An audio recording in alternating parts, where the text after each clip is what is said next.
Salut à tous, alors aujourd'hui je reviens pour une nouvelle vidéo. Alors aujourd'hui je vais parler de comment s'est passée mon enfance au moment où j'ai décidé de me faire enfin opérer. Alors tout d'abord, comme je vous l'avais expliqué un peu avant il me semble, euh, durant mon enfance j'ai rien vu, j'ai vraiment rien compris sur mon corps. J'essayais pas de comprendre, pour moi c'était tabou. C'est un corps qui sera seulement pour mon mari et Nadamas. Bon, je rentre, j'avais 9 ans, j'étais à peu près en CE2. Alors après, ce qui m'a aussi marqué, c'est qu'en CM1, euh, on avait vu par exemple une affiche sur l'excision, qu'il y avait beaucoup d'excisions et tout ça dans les pays d'origine des enfants. Et que voilà, il faut faire attention, prévention et tout ça. Et à aucun moment j'ai su que c'était ce que j'avais aussi vécu en Gambie. Bon, on continue. Sixième, j'ai eu beaucoup de problèmes de santé, que ce soit au niveau des reins, au niveau du fer, au niveau de partout. J'avais des problèmes de santé, j'avais à peu près 11 ans. Bon, pour moi, bon, je commence à avoir l'habitude. Déjà, dès plus jeune, j'avais quelques problèmes de fer aussi.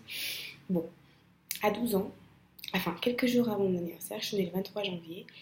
Avant l'anniversaire, avant mes 12 ans, avant de fêter mes 12 ans, je commençais à aller beaucoup aux toilettes, à avoir mal au rein, mais tellement mal, j'arrivais plus à marcher.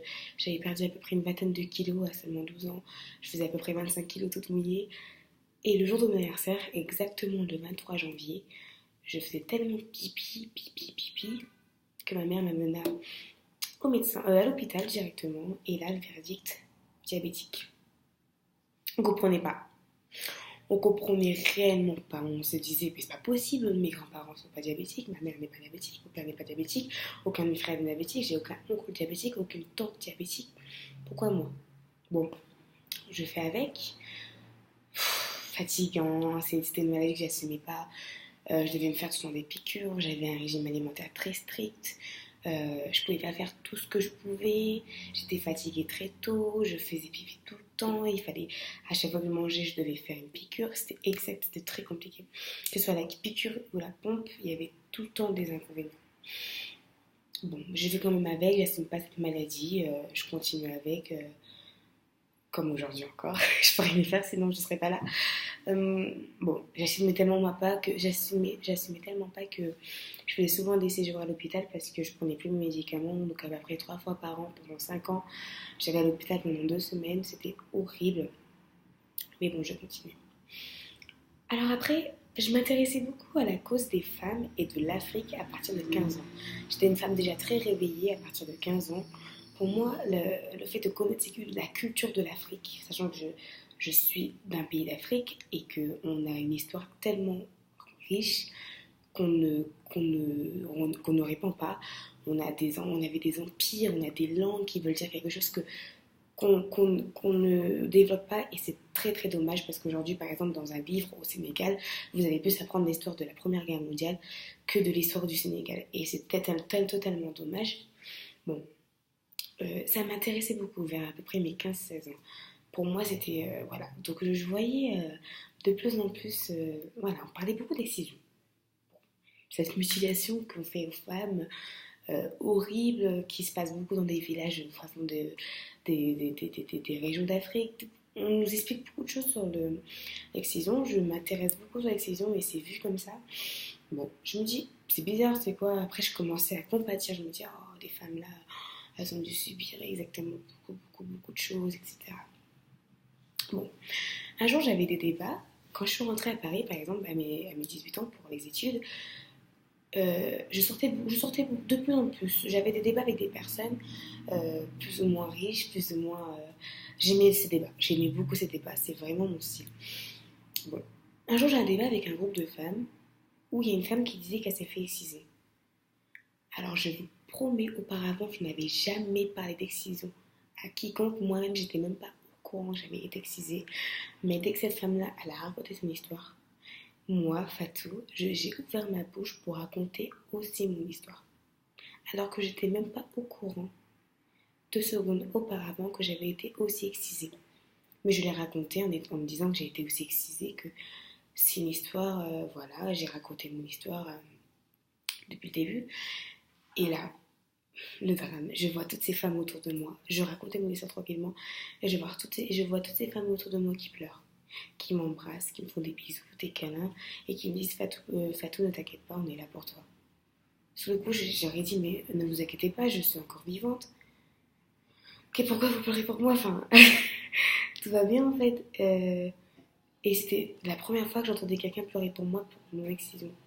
La première fois que je sentais quelqu'un vraiment être mal pour moi, alors que moi-même je n'avais jamais pleuré pour moi pour l'histoire d'excision. Bah, sur le coup, je suis un peu choquée. Je me dis, ah ouais, c'est peut-être quelque chose de grave.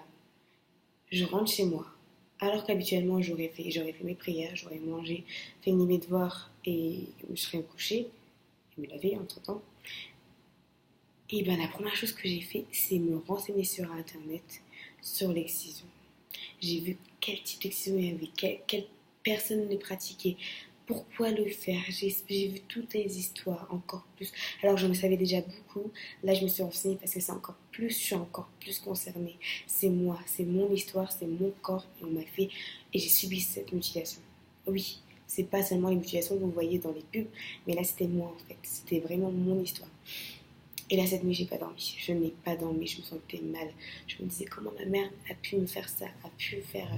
J'aurais pu mourir ce jour-là. Et comment elle a pu risquer que je meure. Je suis sa seule fille. Je comprenais pas. Je me disais, c'est pas possible. C'est pas... Ma mère n'a pas pu penser comme ça. Bon. Et depuis ce jour-là, la première chose que j'ai fait, le soir même, c'est que j'ai pris rendez-vous avec Dr. Foldes. J'aurais pu prendre rendez-vous dans un hôpital, que ça soit gratuit. J'aurais pu prendre rendez-vous avec un autre médecin privé, ça aurait été payant.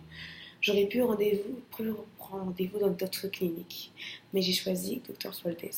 Alors je ne sais pas si vous le connaissez, mais Dr. Foldes, c'est la personne qui a inventé cette opération. Alors, pour son histoire, il s'est rendu dans beaucoup de pays d'Afrique et il s'est rendu compte qu'il y a beaucoup de femmes qui se sont fait exciser et ceux qui se font encore exciser de nos jours. Et il a voulu, voilà, se dire que, donner une nouvelle chance à ces femmes en cherchant une opération, en cherchant une chirurgie pour pouvoir régler ce problème. Et maintenant, aujourd'hui, il opère à Saint-Germain-en-Laye, près de Paris. Et je suis encore tellement émue. C'est une personne vraiment adorable. Euh, Après, je pense qu'il y aurait peut-être une autre personne qui aurait cherché cette opération, mais en tout cas, il l'a fait, lui. Donc, je suis encore plus contente, je suis encore plus reconnaissante, et encore aujourd'hui. Et je pense que toute ma vie, de toute façon. Et donc, voilà. Donc, j'ai choisi Dr. Foldes. Je vous conseille d'aller voir sur Internet si vous voulez. Voilà. En tout cas, aujourd'hui, il opère encore. Faites au plus vite si vous voulez. Alors, c'est tout pour aujourd'hui. La vidéo fait encore 8 minutes. Je compte refaire encore beaucoup de vidéos sur ça parce que c'est même pas fini, c'est même pas la moitié. Donc voilà, donc j'espère que vous avez aimé la vidéo. N'hésitez pas à commenter, n'hésitez pas à m'envoyer des messages. J'ai reçu quelques messages la semaine dernière. Je suis très contente. En tout cas, voilà. Je suis encore au Mexique, donc n'hésitez pas à m'envoyer des messages sur YouTube. Bisous!